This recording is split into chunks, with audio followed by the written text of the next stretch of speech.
Hello students, मेरा नाम वरुण है और आप सबका मेरे YouTube channel the study bye Varun और हमारे official app the study bye Varun पे स्वागत है। आज के इस वीडियो में हम लोग एनसीईआरटी के हिस्ट्री क्लास 6 के वीडियो को लेकर के आए हैं। और ये जो मेरा वीडियो है ये बेसिकली एनसीईआरटी जो हमारी कोर्स है उसका एक डेमो वीडियो है, जिसमें हम आज एंशिएंट हिस्ट्री में जो दो धर्म का उत्पत्ति हुआ, दो धर्म की स्थापना हुई, जिसे हम बौद्ध धर्म और जैन धर्म के नाम से जानते हैं, आज हम उस टॉपिक को कवर करेंगे। ये टॉपिक एनसीईआरटी के क्लास 6 में दिया हुआ है और क्लास 6 में उस टॉपिक का जो नाम है वो है नए प्रश्न एवं नए विचार। ये टॉपिक का नाम है नए प्रश्न एवं नए विचार। इस टॉपिक को लेकर कहेंगे, इसी टॉपिक में हमें दो धर्म के बारे में पढ़ना है, एक है बौद्ध धर्म और दूसरा है जैन धर्म, अर्थात भगवान बुद्ध और भगवान महावीर के बारे में पूरे डिटेल हमें इसमें पढ़ने हैं। बेसिकली हमारा जो ये सीरीज है ये अभी specially focus on BPSC TRE 4 and 5 examination, जिसमें टीजीटी 6 to 8 एंड पीजीटी 11 12 को हम फोकस करके ये सीरीज को लेकर के आए हैं। जो हमारे official app the study bye Varun पे ये कोर्स उपलब्ध है, जहां से आप बहुत मिनिमम अमाउंट में परचेज करके हमारे इस पूरे एनसीईआरटी कोर्स को देख सकते हैं। बेसिकली ये जो कोर्स है ये आपके प्रिपरेशन को और बूस्टअप करने के लिए लाया गया है, क्योंकि वर्तमान में देखा जाए तो एनसीईआरटी अभी के जो सिलेबस है उसका एक आधार है, एक बेंचमार्क है। इसलिए यहां से उस टोटल सिलेबस को कवर करने की स्टार्टिंग करना ही सबसे अधिक फायदेमंद और आपके सफलता को सबसे अधिक करने का एक ये स्रोत है, जिस स्रोत को लेकर के मैं अपने official app the study bye Varun पे आया हूं। तो चलिए हम लोग देखते हैं कि एक्चुअली ये जो क्लास 6 का टॉपिक है नए प्रश्न एवं नए विचार, ये है क्या और इसमें कौन कौन से कंटेंट पढ़ने हैं, साथ साथ इस तरीके से पढ़ने हैं या कैसे पढ़ने हैं जो हमारे एग्जामिनेशन में एमसीक्यू क्वेश्चन आते हैं तो उसे हम आसानी से कवर कर सकें। देखिए बेसिकली क्या था कि 6ठी शताब्दी ईसा पूर्व में दो धर्म का जन्म हुआ। इस जन्म के पीछे बहुत सारे तर्क हैं।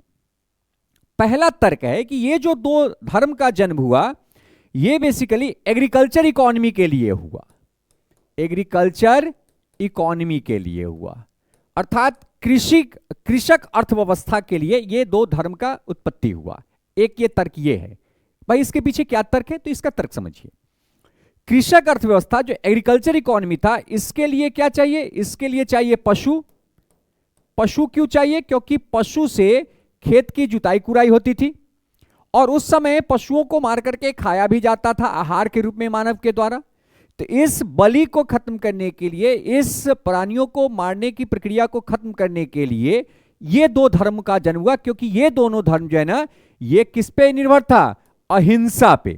ये किस पे निर्भर था, अहिंसा पे निर्भर ये धर्म था। इसमें हिंसा को अवैध माना गया था, हिंसा को गलत माना गया था। तो पहला आप देख रहे हैं कि ये एग्रीकल्चर इकोनॉमी, कृषक अर्थव्यवस्था को बूस्टअप करने के लिए धर्म की उत्पत्ति भी हुई थी। दूसरा एक कंसेप्ट है कि उस समय जो 6ठी शताब्दी ईसा पूर्व की बात अगर हम करें, 6ठी शताब्दी ईसा पूर्व की अगर हम बात करें तो इस समय जो हिंदू धर्म है या जिसको ब्राह्मण धर्म कहते हैं, जो ब्राह्मण धर्म है, इस ब्राह्मण धर्म में बहुत सारी कुरीतियां आ गई थी। कुरीतियां अंदर केस कि उसमें जातीय भेदभाव बहुत ही चरम सीमा पर था, जो कि आप जब वैदिक सभ्यता पढ़ेंगे तो वहां पे आपको पढ़ने को मिलता है कि जो वैदिक सभ्यता था उसमें जो कास्टिज्म का कंसेप्ट था, जो कास्टिज्म का कंसेप्ट था ये बेसिकली वर्क के आधार पर था, कार्य के आधार पर था। लेकिन वही जब हम उत्तर वैदिक काल जब पढ़ते हैं तो वहां पे हम पढ़ते हैं कि जो कास्टिज्म है, ये जो जातियां हैं, इन जातियों का जो विभाजन किया गया, निर्माण किया गया, ये जन्म के आधार पर किया गया। जन्म के आधार पर मतलब आपके माता पिता जिस धर्म के हैं, जाति के हैं, वही आपकी जाति होगी। लेकिन वैदिक काल में आप चाहे जिस माता पिता से जन्म लिए हो, आपके माता पिता की जाति क्या है उससे कोई मतलब नहीं है। वहां पे आपका कर्म देखा जाता था कि आप कौन सा कार्य करते हैं, उस कार्य के अकॉर्डिंग आपकी जाति निर्धारण किया जाता था। अर्थात जो ये उत्तर वैदिक काल की पीरियड है, इसमें जाति का निर्धारण जन्म के आधार पर हुआ, जहां से जातियों के बीच भेदभाव उत्पन्न हुई और उसी भेदभाव, उसी कुरीतियां को खत्म करने के लिए 6ठी शताब्दी ईसा पूर्व में दो धर्म की उत्पत्ति हुई, जिसे हम बौद्ध धर्म और जैन धर्म के नाम से जानते हैं, जिसके बारे में हमें इस टॉपिक में पढ़ना है। इसमें हम लोग भगवान बुद्ध और भगवान महावीर के बारे में भी थोड़ा डिटेल एनसीईआरटी से एक्स्ट्रा पढ़ेंगे, क्योंकि अगर उनसे कोई क्वेश्चन आता है तो उसे हम आसानी से कवर कर सकें। यहां पे कहता है कि बौद्ध धर्म की कहानी क्या हिस्ट्री है। कहता है कि बौद्ध धर्म के संस्थापक सिद्धार्थ, जिन्हें गौतम के नाम से भी जाना जाता है। देखिए, सिद्धार्थ को बेसिकली शाक्य मुनि, क्योंकि ये शाक्य कुल के थे, इनके पिता शाक्य कुल के थे, इसलिए शाक्य मुनि भी कहा गया है। इनका बचपन का नाम सिद्धार्थ था और इनकी जो मौसी या सौतेली माँ थी जिनका नाम था प्रजापिता गौतमी, तो ये गौतमी के द्वारा इनका पालन पोषण किया गया था, इसीलिए सिद्धार्थ का नाम गौतम भी पड़ा। तो सिद्धार्थ को शाक्य मुनि के नाम से भी जानते हैं, गौतम के नाम से भी जानते हैं, और इनका बचपन का नाम सिद्धार्थ था, जो गिरि त्यागने से पहले इन्हें सिद्धार्थ के नाम से जाना जाता है। लेकिन जब इन्हें ज्ञान की प्राप्ति हुई तो इन्हें बौद्ध कहा गया। बौद्ध मतलब जिसे ज्ञान की प्राप्ति हो गई, जो अपने इंद्रियों पे, अपने मन पे, अपने लोभ पे, अपने क्रियाओं पे, कर्म पे जिसने विजय प्राप्त कर लिया, उसे बौद्ध कहा गया है बौद्ध धर्म में। इसीलिए ज्ञान प्राप्ति के बाद इन्हें बुद्ध के नाम से या बौद्ध के नाम से भी हम लोग जानते हैं। इनका जो जन्म है ये 2500 वर्ष पूर्व हुआ था। थोड़ा सा हम भगवान बुद्ध अर्थात सिद्धार्थ गौतम के बारे में थोड़ी सी डिटेल हम लोग जान लेते हैं, फिर हम इस पेज पे आएंगे। बेसिकली भगवान बुद्ध का जो जन्म है वो 563 ईसा पूर्व में हुआ था, मतलब 6ठी शताब्दी ईसा पूर्व में हुई थी। इनका जो जन्म है ये लुम्बिनी कपिलवस्तु के निकट नेपाल की तराई में इनका जन्म हुआ था। ऐसा एक प्रसंग है, ऐसे एक लोकोक्ति है कि बेसिकली ये जो भगवान बुद्ध थे, इनका जो ननिहाल था ये कौशल नरेश में था। कौशल नरेश मतलब जो उत्तर प्रदेश का क्षेत्र है। इनकी जो माता हैं वो अपने ससुराल से मायके जा रही थी, और मायके जाने के दौरान कपिलवस्तु उनका ससुराल का क्षेत्र था। कपिलवस्तु से जब वो जा रही थी तो बीच में पूरा जंगल का क्षेत्र है। नेपाल से जब हम आते हैं उत्तर प्रदेश बिहार की तरफ तो पूरा जंगली क्षेत्र है। वही लुम्बिनी नामक जंगल है जहां पर आने के दौरान ही रास्ते में प्रसव पीड़ा हुआ, और प्रसव पीड़ा के बाद भगवान बुद्ध का सिद्धार्थ का जन्म होता है। इसलिए कहा जाता है कि सिद्धार्थ का जो जन्म है ये लुम्बिनी नामक जंगल में हुआ था, जो किस राज्य क्षेत्र में आता था, कपिलवस्तु के क्षेत्र में आता था। और कपिलवस्तु के जो मुखिया थे वो इनके पुत्र थे, वो इनके पिता थे जिनका नाम था सुद्धोधन। और बेसिकली सुद्धोधन जो कपिलवस्तु के मुखिया थे वो शाक्य कुल के थे, इसीलिए भगवान बुद्ध को शाक्य मुनि भी कहा जाता है, क्योंकि इनका कुल क्या था, शाक्य कुल था। तो भगवान बुद्ध का जो जन्म है वो 563 ईसा पूर्व में कपिलवस्तु जो नेपाल के तराई क्षेत्र में है, कपिलवस्तु के क्षेत्र के अंतर्गत लुम्बिनी नामक जंगल में हुआ था, जिसके बारे में हमें जो पता चलता है ये अशोक के रुम्मनदेही अभिलेख से पता चलता है। किससे पता चलता है, अशोक के रुम्मनदेही स्तंभ अभिलेख से पता चलता है। अब बात आती है क्या है रुम्मनदेही अभिलेख। तो अशोक बेसिकली कलिंग युद्ध के विजय के बाद जब अशोक का मन परिवर्तन होता है, क्योंकि कलिंग युद्ध में अशोक देखता है कि यार इतने अधिक कलिंग के क्षेत्र जो कि एक व्यापारिक क्षेत्र था, मौर्य साम्राज्य के समय में एक व्यापारिक महत्वपूर्ण क्षेत्र था, और एक व्यापारिक महत्वपूर्ण क्षेत्र को जीतने के लिए अशोक ने कलिंग युद्ध में लाखों लोगों का प्राण लिया था। कहा जाता है कि कलिंग के क्षेत्र में खून की नदियां बह गई थी, छोटे छोटे नाले बह गए थे, जिन नालों में पानी के बदले सिर्फ खून बह रहा था, जिसको देख करके अशोक का मन परिवर्तन होता है और अशोक बौद्ध धर्म को धारण कर लेते हैं। बौद्ध धर्म को धारण करने और कलिंग युद्ध के बाद अशोक जो है ना वो धम्म यात्रा पर निकलता है, धम्म यात्रा पर निकलता है।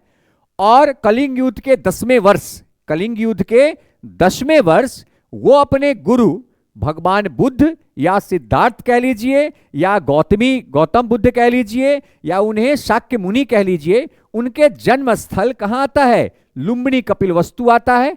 वहां पे ये क्या करता है, ये सिंचाई कर को कम करता है। कहता है भाई ये मेरे गुरु का जगह है, हम सिंचाई कर कम लेंगे। और वो सिंचाई कर कम करने का जो अनाउंसमेंट है वो एक क्या करता है, स्तंभ लेख पर करवाता है, जिस स्तंभ लेख का नाम है क्या, रुम्मनदेही स्तंभ लेख, जो आप जब मौर्य साम्राज्य पढ़ेंगे वहां पे भी इसको बहुत डिटेल में पढ़ना है। और ये रुम्मदेय स्तंभलेख अशोक के समय का सबसे छोटा स्तंभलेख था, क्योंकि यहाँ पे थोड़ी बहुत अनाउंसमेंट हुई थी। एक तो क्या था, सिंचाई कर को कम कर दिया गया था, दूसरा लिखा गया था कि यहाँ पे भगवान बुद्ध का जन्म हुआ था, इसीलिए हम यहाँ पर घूमने आए हैं, बस इतना ही चीज लिखा हुआ था। तो ये सबसे छोटा स्तंभलेख था अशोक का रुम्मदेय स्तंभलेख, जिससे हमें भगवान बुद्ध के जन्म के बारे में पता चलता है।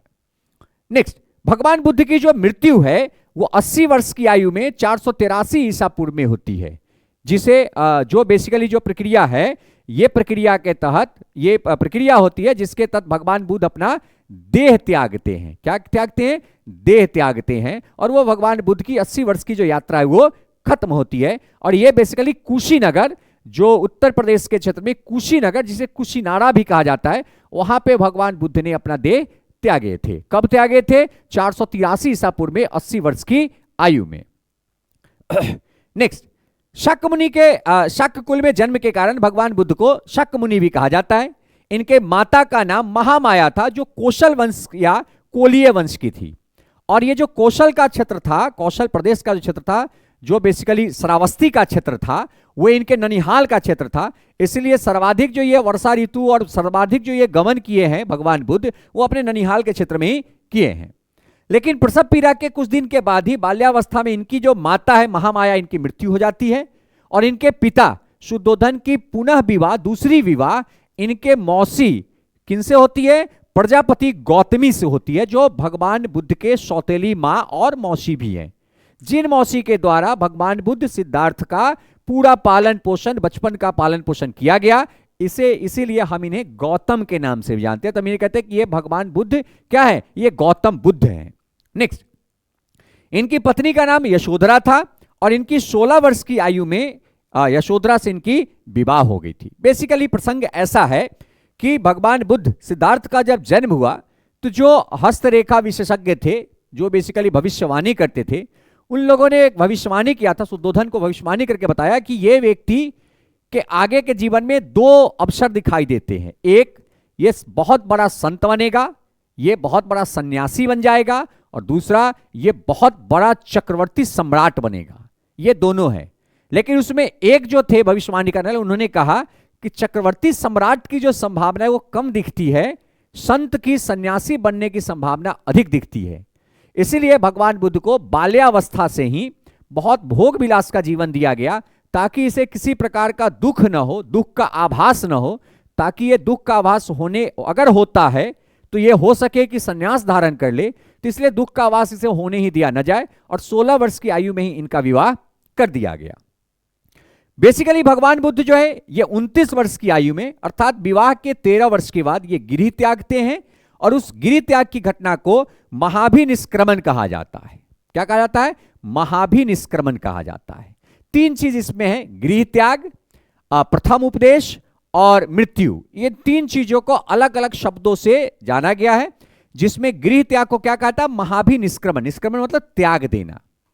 और प्रथम ज्ञान देते हैं उसे धर्मचक्र परिवर्तन के नाम से कहा जाता है। तो धर्मचक्र परिवर्तन को क्या कहते हैं? ज्ञान देना, धर्मचक्र परिवर्तन। और गृह त्यागने को क्या कहा गया है? महाभिनिष्क्रमण कहा गया है। वही इनके मृत्यु को महापरिनिर्वाण के नाम से जाना जाता है। तो यहां पे 3 शब्दों का उपयोग हुआ है, 3 अलग अलग शब्दों का उपयोग बौद्ध धर्म के ग्रंथों में हुआ है। जब ये गृह त्यागते हैं तो उसे क्या कहते हैं? महाभिनिष्क्रमण। प्रथम ज्ञान देते हैं तो उसे क्या कहते हैं? धर्मचक्र परिवर्तन। और बेसिकली इनकी जो मृत्यु होती है, मृत्यु कब होती है? 483 ईसा पूर्व में, और उस मृत्यु को बेसिकली महापरिनिर्वाण के नाम से जाना जाता है। अब देखिए यहां पे इनके सन्यासी बनने का, इनके जो सन्यास धारण करने के पहले इन्होंने 4 दृश्य देखा था, जिसे इनके जीवन यात्रा का पहली घटना कही जाती है। 4 दृश्य देखा था। इनके मित्र और इनका जो सारथी था, जिसका नाम था चारण, बड़ा यंग सा, बहुत खूबसूरत सा एक नौजवान था। इनका मित्र भी था और इनका सारथी भी था। और इनका घोड़ा था कथक। कथक भी बहुत ही खूबसूरत था, क्योंकि इनके आसपास इनके पिता सिर्फ खूबसूरत चीज को रखे थे। जो भी बदसूरत चीज होते थे, वसरूत व्यक्ति होती थी, जो देखने में सुंदर नहीं है, उनको इनके पास आने के लिए मना किया गया था, वैध था। तो ये चारण के साथ और अपने कथक घोड़ा पे सवार होकर के ये अपने राज्य का दर्शन करने, राज्य को घूमने निकलते हैं रात्रि काल में। और वहां पे 4 दृश्य देखते हैं। पहला एक वृद्ध व्यक्ति, इन्होंने कभी जीवन में 29 वर्ष की अवस्था तक इन्होंने कभी बूढ़ा व्यक्ति देखा ही नहीं था। इनको लगा यार ये क्या है, ऐसे भी कोई मनुष्य होते हैं। तो चारण ने कहा कि महाराज ये जितने भी व्यक्ति हैं सबको इस अवस्था में एक न एक दिन आना है, मतलब हम सबको ये कष्ट झेलना पड़ेगा। दूसरा बीमार व्यक्ति का, ये भाई क्या है चारण का, सर ये बीमारी है, हमारे शरीर में बहुत सारी परिवर्तन होती है जिसका हम बीमार होते हैं। हाँ, फिर औषधि वगैरह दवा वगैरह खाते हैं, फिर हम स्वस्थ हो जाते हैं, लेकिन ये हर व्यक्ति के जीवन में आता है और बीमारी होने पे हमें बहुत सारे कष्ट का आभास होता है, बहुत सारे कष्ट झेलना पड़ता है। तीसरा मृत व्यक्ति का, ये क्या है का, भाई हर व्यक्ति को एक न एक दिन मृत्यु होना है, हर व्यक्ति की एक न एक दिन मरण तय है। हम आप सब एक दिन संसार को छोड़ करके जाएंगे, क्योंकि ये संसार जो है ना ये बेसिकली शाश्वत है, लेकिन इस संसार में जो भी चीज है वो क्षणिकवाद है, कुछ ना कुछ दिन के बाद उसे विलुप्त होना है ही, अर्थात उनकी मृत्यु निश्चित है। चौथा देखा प्रसन्न मुद्रा में सन्यासी का, ये कौन है बाबा का, सर ये सन्यासी है जिसके पास ना कोई मोह है, ना कोई लोभ है, ना कोई कर्म है, ना किसी बंधन से बंधा हुआ है, अर्थात ये बंधन से मुक्त है। और इसी सन्यासी को देख करके भगवान बुद्ध ने निश्चय किया कि मैं भी सन्यास धारण करूंगा, मैं भी लोभ मोह क्रोध जितने भी लालच है इन सबों को त्याग कर मैं भी मोह के बंधन कर्म के बंधन से मुक्त हो जाऊंगा, और कर्म के बंधन से मुक्त होने के बाद मुझे भी इसी तरीके की प्रसन्नता मिलेगी और मैं लोगों को कर्म के बंधन से मुक्त होने का ज्ञान भी दूंगा, अगर मुझे ज्ञान की प्राप्ति होती है तब। और यहीं से भगवान बुद्ध का जो जीवन यात्रा है, सन्यासी जीवन यात्रा है, वो प्रारंभ होती है। चलिए अब थोड़ा सा हम एनसीईआरटी के उस पेज पे आते हैं, फिर हम उसको रिपीट करते रहेंगे क्योंकि ये बहुत ही महत्वपूर्ण चीजें हैं। यहां पे कहता है कि 2500 वर्ष पूर्व हुआ था, यह वह समय था जब लोगों के जीवन में तेजी से परिवर्तन हो रहे थे। 100% क्यों परिवर्तन हो रहे थे, क्योंकि इस समय एग्रीकल्चर इकोनॉमी अर्थात कृषि अर्थव्यवस्था का प्रारंभ हुआ था। साथ ही साथ जाति प्रथा चरम सीमा पे थी, जिसके कारण लोगों के जीवन में परिवर्तन बहुत तीव्र गति से हो रही थी। इसी समय लोहा का खोज भी ढंग से हो चुका था, लोहा के औजार से खेतों की जुताई कुराई की जा रही थी, अर्थात इकोनॉमी बहुत तेजी से, अर्थव्यवस्था बहुत तेजी से परिवर्तित हो रहा था। नेक्स्ट, महाजनपदों के कुछ राजा इस समय बहुत शक्तिशाली हो गए थे। 100% जो बिंबिसार था, हर्यक वंशीय जो पूरे शासक थे वो बहुत अधिक शक्तिशाली हो गए थे। हर्यक वंशीय शासक जो अजातशत्रु उदयन का जो पीरियड था वो बहुत शक्तिशाली हो गया था, क्योंकि एक समय ऐसा था कि हर्यक वंश के द्वारा आसपास के जितने साम्राज्य के क्षेत्र थे उनको विजित कर वो मगध के साम्राज्य में मिलाने का कार्य कर रहे थे। नेक्स्ट, हजारों सालों के बाद फिर से नगर उभर रहे थे, क्योंकि बेसिकली हर्यक वंश से पहले नगर का जो है ना वो पतन शुरू हो गया था, लेकिन धीरे धीरे अर्थव्यवस्था सुधरी, नगरीकरण की प्रक्रिया होना शुरू हुआ, लोग फिर से शहरों में आकर के बसना शुरू हो गए थे। गांव के जीवन में भी बदलाव आ रहा था। बहुत से विचार इस परिवर्तन को समझने का प्रयास कर रहे थे, वे जीवन के सच्चे अर्थ को जानना चाहते थे, और बहुत सारे जो फिलोसफर थे, दर्शन शास्त्री थे, वो जानना चाह रहे थे कि जीवन है क्या, जीवन की फिलॉसफी क्या है, जीवन का अर्थ क्या है, जीवन का मूल उद्देश्य क्या है, इसको समझने में लगे थे। और उसी समझने में दो व्यक्ति आए हैं जिन्हें हम भगवान बुद्ध और भगवान महावीर के नाम से जानते हैं, क्योंकि ये जीवन को समझने के लिए आए कि भाई जीवन दुखमय है, दुख का कारण कर्मफल रूपी बंधन है। जैन कहते हैं कि जीवन दुखमय है, सब दुखी है। क्यों? क्योंकि दुख का कारण कर्मफल रूपी बंधन है। क्यों? क्योंकि हम सब किसी न किसी कर्म से, किसी न किसी तृष्णा से ग्रसित हैं, इसलिए हमारा जीवन क्या है, दुखी है। अगर हम इस कर्म के बंधन से मुक्त हो जाएं तो हम इस दुख के क्षेत्र को बाहर, इस दुख के जो सीमा से बाहर जा सकते हैं, अर्थात हमें भी सुख की प्राप्ति होगी। बुद्ध क्षत्रिय थे तथा ये शाक्य नामक छोटे गण से थे, जो जिसके कारण इन्हें शाक्य मुनि भी कहा गया है। युवावस्था में ज्ञान की खोज में घर को त्याग दिया। कितने वर्ष की अवस्था में? 29 वर्ष की आयु में ये क्या कर दिए, अपने गृह को त्याग दिए, गृह को त्याग दिए तथा वर्ष भर तक भ्रमण करने के बाद अन्य विचारों से मिलकर चर्चा करते रहे। और अन्य जो विचारक हैं, जिसमें आप आगे पढ़ेंगे कि भाई अलार कलाम से मिले थे जो सांख्य दर्शन के थे, उनका भी विचार लिया, फिर आगे गुरुओं को बनाए और इन्होंने बहुत सारे विचार लिए और अंतोगत्वा उस विचार का प्रचार प्रसार करना शुरू कर दिए। अंततः ज्ञान प्राप्ति के बाद उन्हें स्वयं ही रास्ता ढूंढने का निश्चय किया। इसके लिए उन्होंने बोध गया में एक पीपल वृक्ष के नीचे कई दिनों तक तपस्या की। आपको मैंने अभी जस्ट डिटेल में बताया कि अभी हमें कुछ और चीज पढ़नी है। बेसिकली अब इनके हम जीवन यात्रा को शुरू करते हैं। जीवन यात्रा के बाद हम ज्ञान यात्रा की बात करते हैं कि भगवान बुद्ध जो है ये 29 वर्ष की आयु में 29 वर्ष की आयु में ये बेसिकली गृह त्यागते हैं, और गृह त्यागने के बाद ये सबसे पहले वैशाली आते हैं। कहां आते हैं? वैशाली। और वैशाली आकर के इनकी मुलाकात सांख्य दर्शन के गुरु अलार कलाम से होता है। अलार कलाम किस दर्शन के आचार्य थे? सांख्य दर्शन के आचार्य थे, जिनसे ये बेसिकली सांख्य दर्शन का ज्ञान लेते हैं। लेकिन ये सन्यास का ज्ञान लेना था, तो अलार कलाम के कहने पर, सुझाव पर ही ये वैशाली से कहां आते हैं? ये वैशाली से राजगीर आते हैं। और राजगीर में जो इनकी मुलाकात है वो रुद्रक रामपुत्र से होता है, जो इन्हें सन्यास का ज्ञान देते हैं। रुद्रक रामपुत्र इन्हें सन्यास का ज्ञान देते हैं, जिस ज्ञान प्राप्ति के 6 वर्ष के पश्चात 35 वर्ष की आयु में बोध गया में पीपल वृक्ष के नीचे इन्हें ज्ञान की प्राप्ति होती है। कहां पे इनको ज्ञान की प्राप्ति होती है? बोध गया में पीपल वृक्ष के नीचे 35 वर्ष की अवस्था में 6 वर्ष तक तपस्या करने के बाद इन्हें ज्ञान की प्राप्ति होती है। उस समय बोध गया को उड़ुवेला के नाम से भी जाना जाता था, और उसी समय से जब ज्ञान की प्राप्ति 35 वर्ष की अवस्था में हुई तो इन्हें भगवान बुद्ध के नाम से जाना गया। चलिए आते हैं फिर से अपने एनसीईआरटी के पेज पे, क्योंकि थोड़ा सा पेज को डिक्टेट करना सही होता है, तभी आपको पूरे कंसेप्ट को समझ में आएगा। सारे कंसेप्ट कहां से क्या आए हैं वो समझ में आएगा, क्योंकि ये 6th क्लास का बुक है ना, इसमें जितनी क्षमता होगी उतनी ही दी हुई है, और आपको क्षमता से अधिक चाहिए तो आपको साथ साथ में इस चीज को रिपीट करना और इस चीज को ऐड करना पड़ेगा, ताकि आपका जो कंटेंट है वो और भी बेहतर हो सके। कहता है इसके बाद वे बुद्ध के रूप में जाने गए, यहां से वाराणसी के निकट सारनाथ गए, जहां उन्होंने पहली बार उपदेश दिया। और सबसे पहले इन्होंने सारनाथ में उपदेश दिया, जिसे बेसिकली धर्म चक्र प्रवर्तन कहा गया। प्रवर्तन कहा गया। क्या कहा गया? धर्म चक्र प्रवर्तन कहा गया। और इसी सारनाथ में इन्होंने 5 ब्राह्मण को ज्ञान दिए थे, और ये 5 ब्राह्मण वो ब्राह्मण थे जो एक समय इनके साथ तपस्या करने बैठे थे, बट वो लंबे समय तक सरवाइव नहीं कर पाए और वो उठ करके चले गए। अंत में जब इन्हें ज्ञान की प्राप्ति होती है, सारनाथ में इन्होंने सबसे पहला ज्ञान दिया, जिसे धर्मचक्र प्रवर्तन कहा जाता है। और वो सबसे पहले जो 5 लोगों ज्ञान दिया, 5 शिष्य बने, वो 5 ब्राह्मण थे, और ये वही 5 ब्राह्मण थे जो इनके साथ तप करने के लिए बोध गया में बैठे थे। साथ ही साथ इनका जो धर्म यात्रा था वो 35 वर्ष की अवस्था से लेकर के 80 वर्ष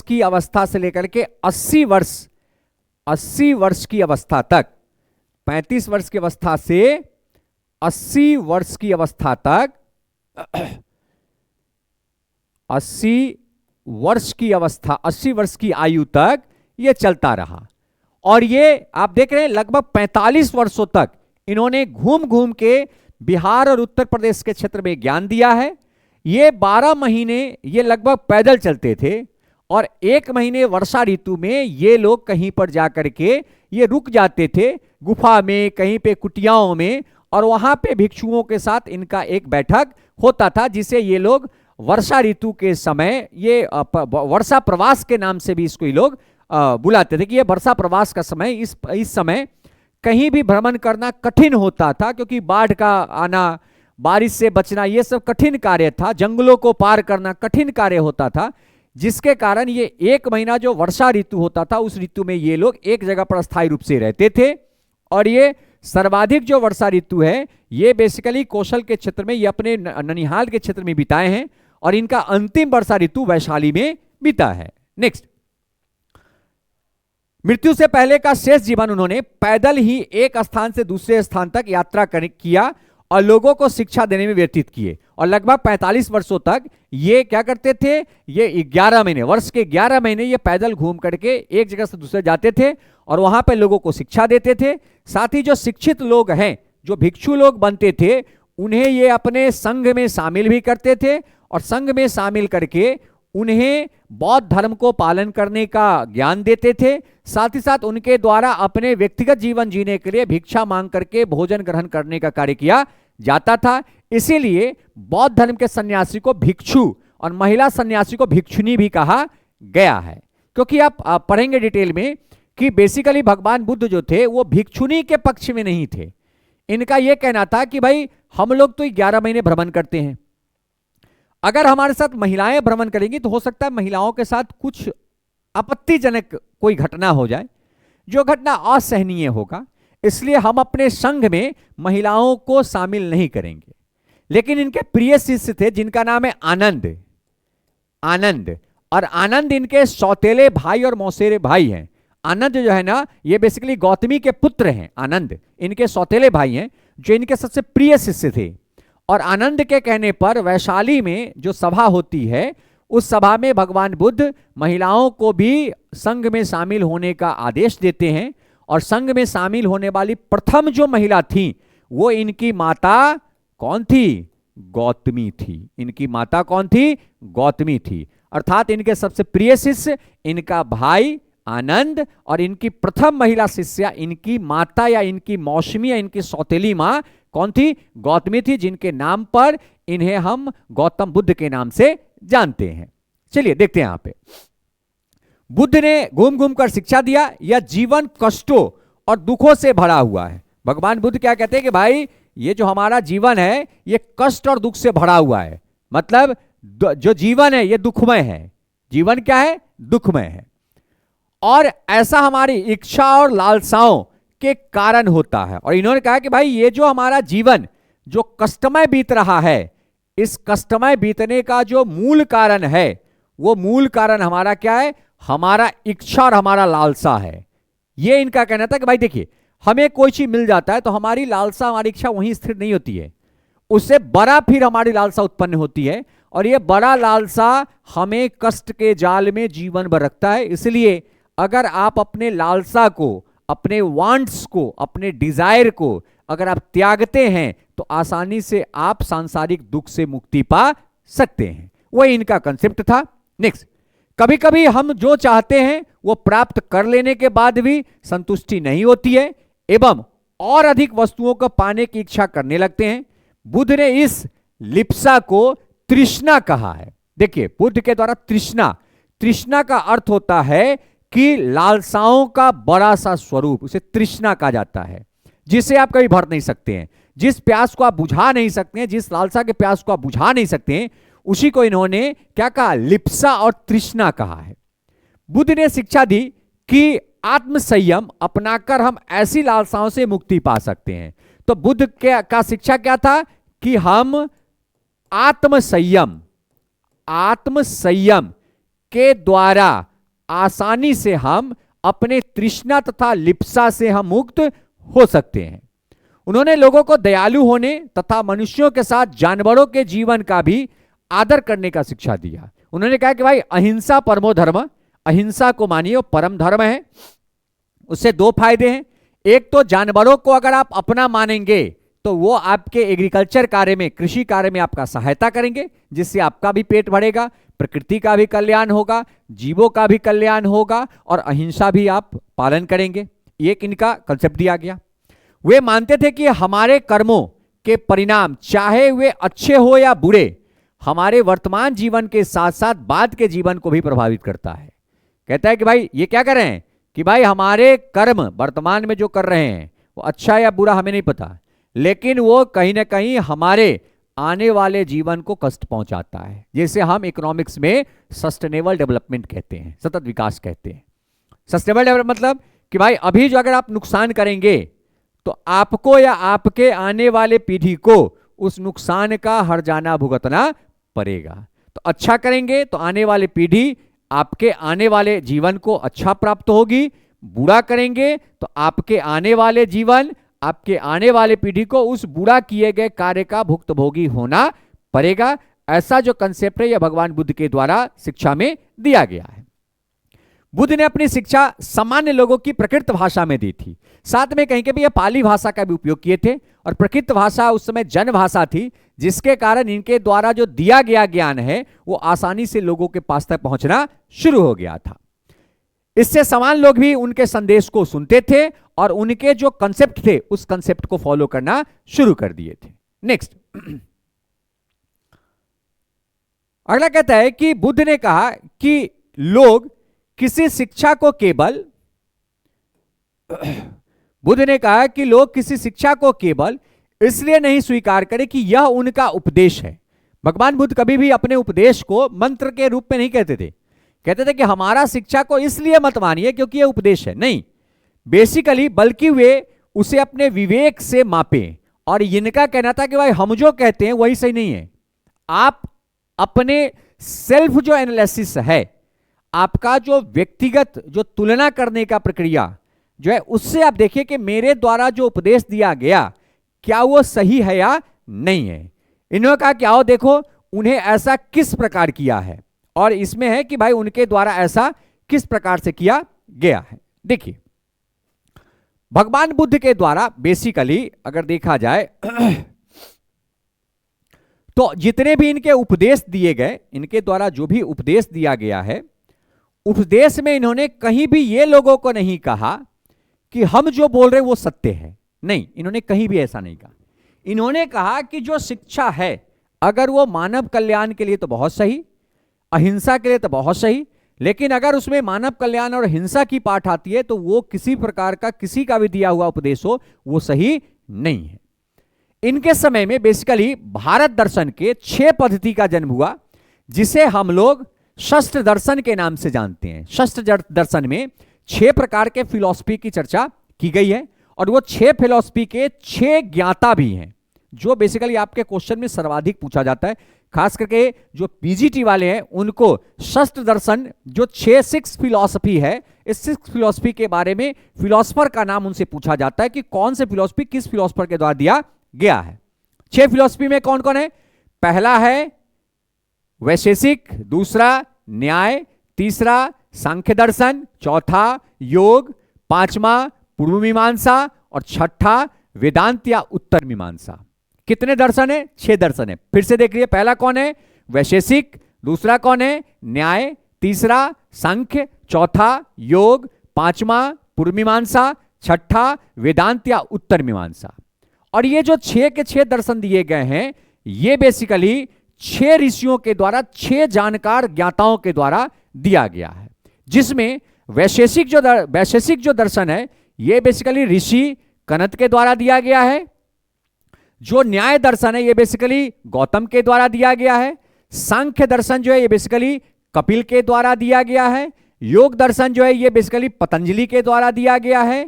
पूर्व मीमांसा जो ये जैमिनी के द्वारा दिया गया है, और उत्तर मीमांसा या वेदांत जो ये व्यास के द्वारा दिया गया है। तो ये शस्त्र दर्शन जो है, जिसमें कौन कौन से आते हैं? वैशेषिक, न्याय, सांख्य, योग, पूर्व मीमांसा, वेदांत या उत्तर मीमांसा आता है। जिसके 6 महान ज्ञाता कौन कौन है?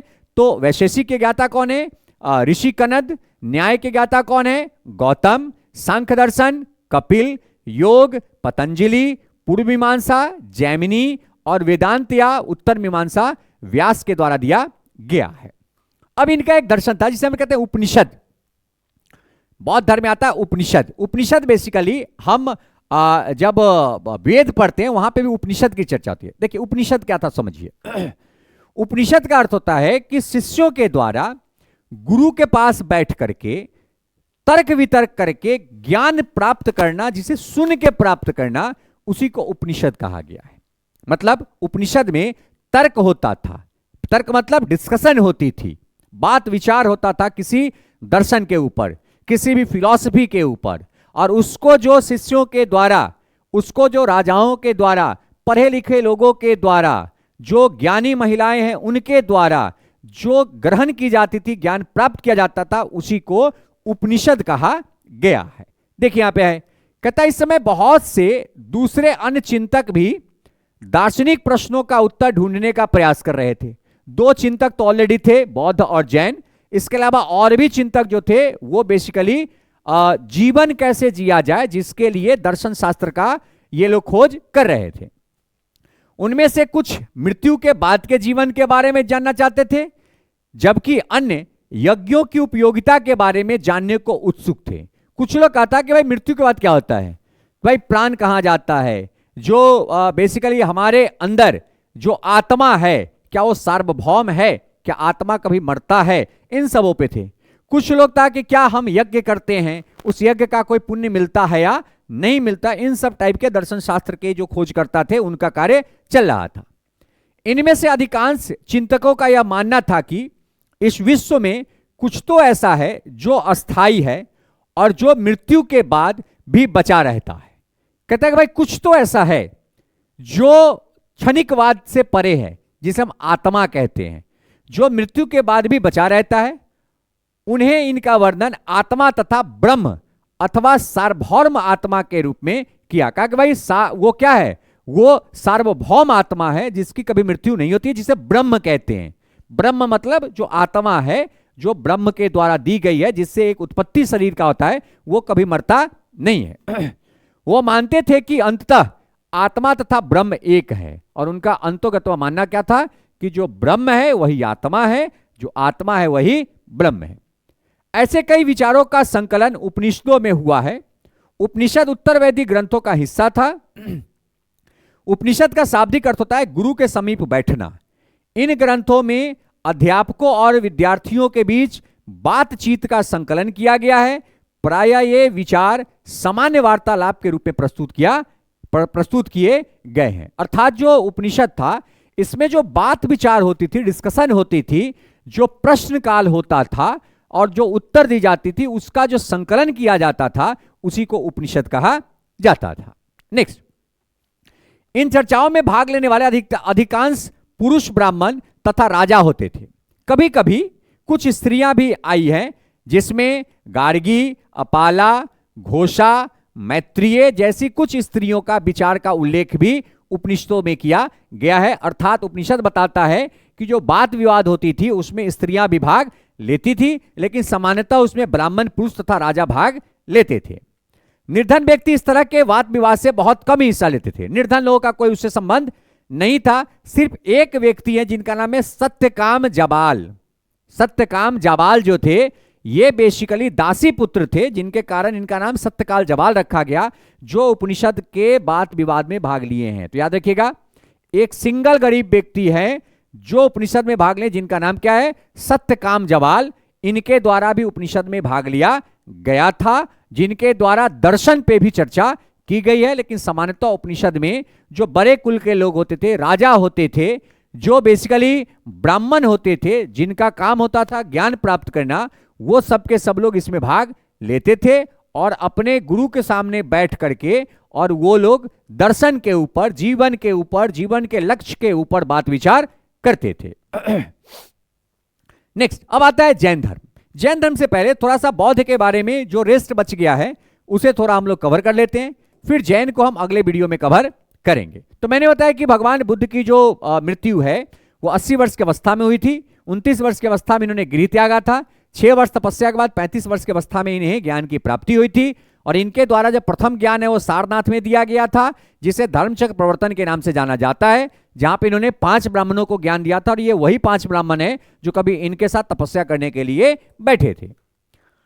बेसिकली इनके शिष्यों की बात की जाए तो इनका सबसे प्रिय शिष्य इनका भाई, सौतेला भाई बुद्ध आनंद था, जो मैंने पहले बताया है।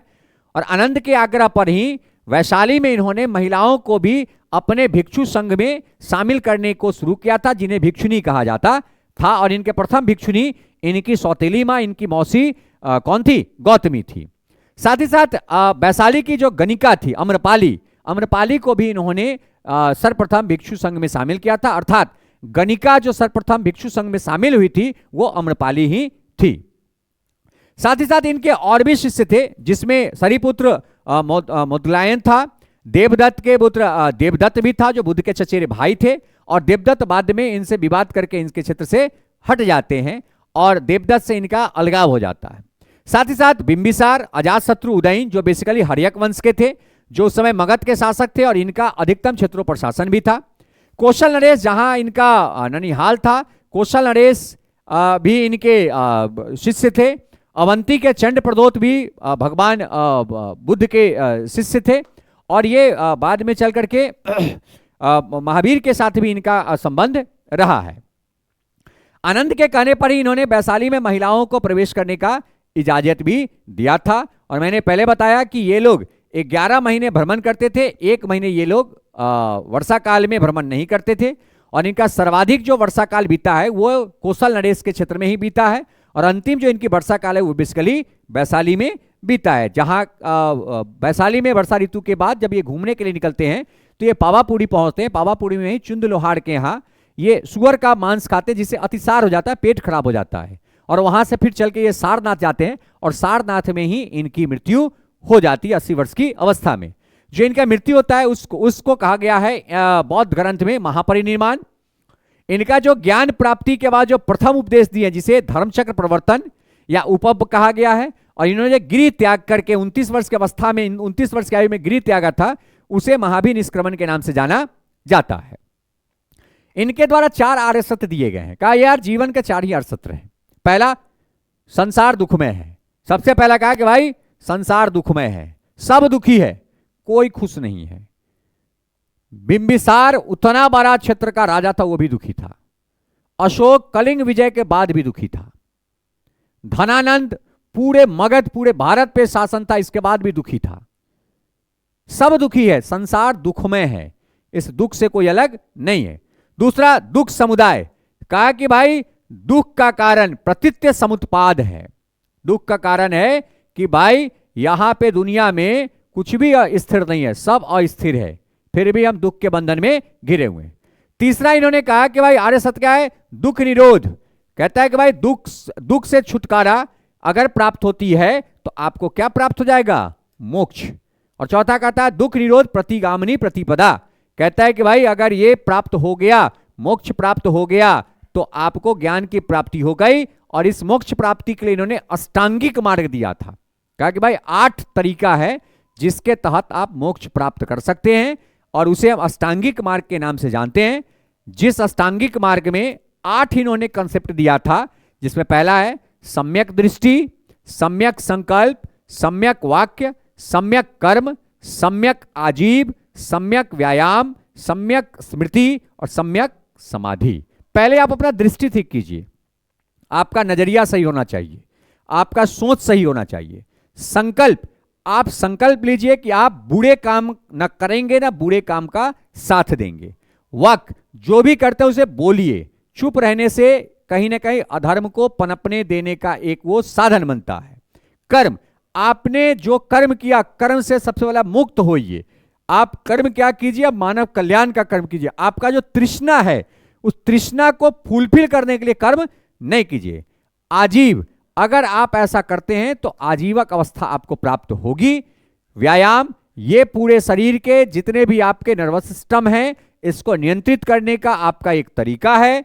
स्मृति, स्मृति मतलब आप जो चीज करते हैं उसको आप ध्यान में रखिए, भूलिए नहीं। अगर ऐसा करते हैं तो अंतोगत्वा आपको समाधि अर्थात आपको मोक्ष की प्राप्ति होगी, और इसी को अष्टांगिक मार्ग के रूप में जाना जाता है।